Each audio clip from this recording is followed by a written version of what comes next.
Right now, a massive rumor is tearing through global social media. The Israeli prime minister is either dead or incapacitated. This week, Benjamin Netanyahu was scheduled to sit down with a U.S. envoy to discuss war strategy and make critical decisions, but Israel abruptly canceled the meeting. By itself, a canceled meeting during wartime is routine, but look at how the other side handles similar pressure. When the U.S. Secretary of Defense recently claimed Iran's leadership was wiped out, those exact leaders immediately went outside.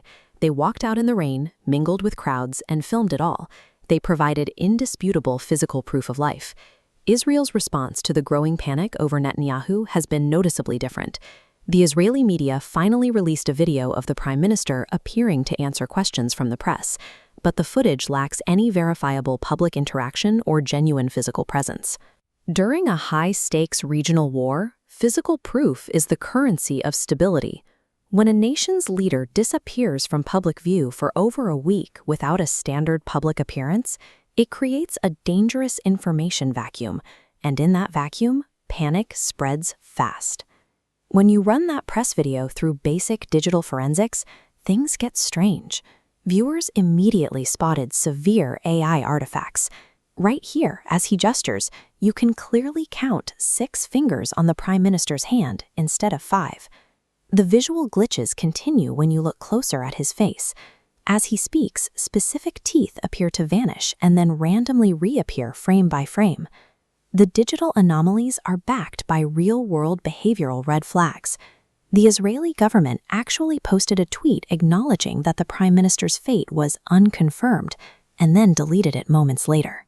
At the exact same time in Washington, a U.S. secretary was pulled mid-interview because Donald Trump urgently called him into the Situation Room. Hours later, that secretary returned to the interview, visibly pale and struggling to string a sentence together.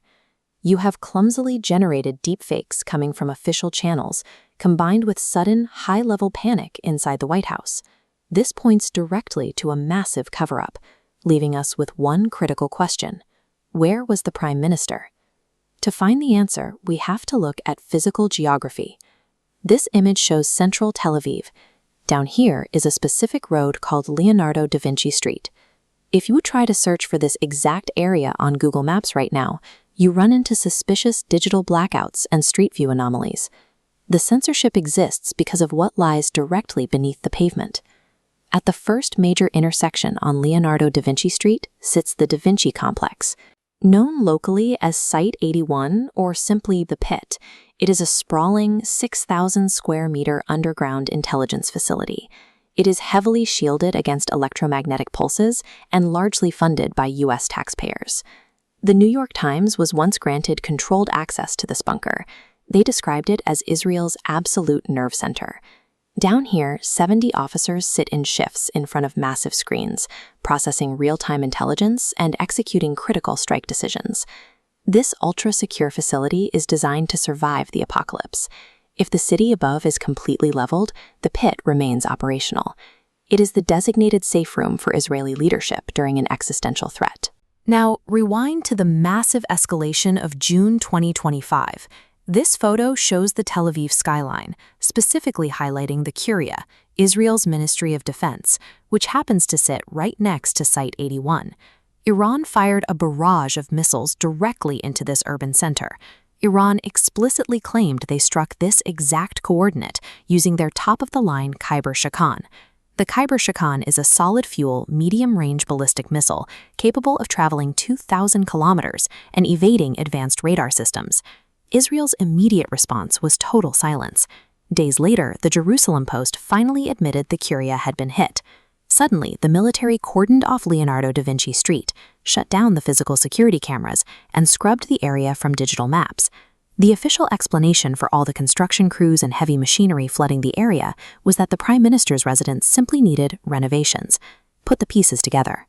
The most secure, unbreachable bunker in the country was targeted by an advanced ballistic missile. The entire area went into physical and digital lockdown. In that context, those 6-fingered AI videos look like a desperate smokescreen, hiding a potential decapitation strike against the highest levels of leadership. With Israel's command structure potentially compromised, the resulting power vacuum lands right on Donald Trump's desk. The U.S. president is now forced into a brutal binary choice: admit defeat and end the conflict, or drastically escalate. Let's look at the first option. If the U.S. pulls back, Iran will immediately demand massive economic reparations. They will seek compensation for the billions of dollars in infrastructure destroyed during the conflict. To enforce those demands, Iran holds a strategic chokehold. This satellite map shows the narrow, easily bottlenecked geography of the Strait of Hormuz. Controlling this path means Iran could begin levying tolls and royalties on every single oil tanker and cargo container passing through. This flowchart illustrates how the global financial mechanics would flip. Investment capital that normally flows out of Gulf nations and into American tech and AI markets would be rerouted. That massive wealth would drain directly into a booming Iranian energy economy. Washington cannot absorb that kind of capital flight. Choosing retreat guarantees an American economic crash, and a crashing economy brings citizens into the streets, leading to almost certain political ruin for the current administration. That leaves the second option. To save face and prevent an economic collapse at home, the United States would have to commit physical ground troops to the Middle East. But this path is already tearing the administration apart from the inside. The vice president is publicly distancing himself from the war effort, stating clearly that he never supported this trajectory. And if American boots do hit the ground, Iran is entirely prepared for the confrontation. Their foreign minister, Abbas Araghchi, has already issued a direct, unyielding warning that they are ready for a full-scale ground war. The exact physical state of Benjamin Netanyahu remains trapped beneath the rubble of information warfare.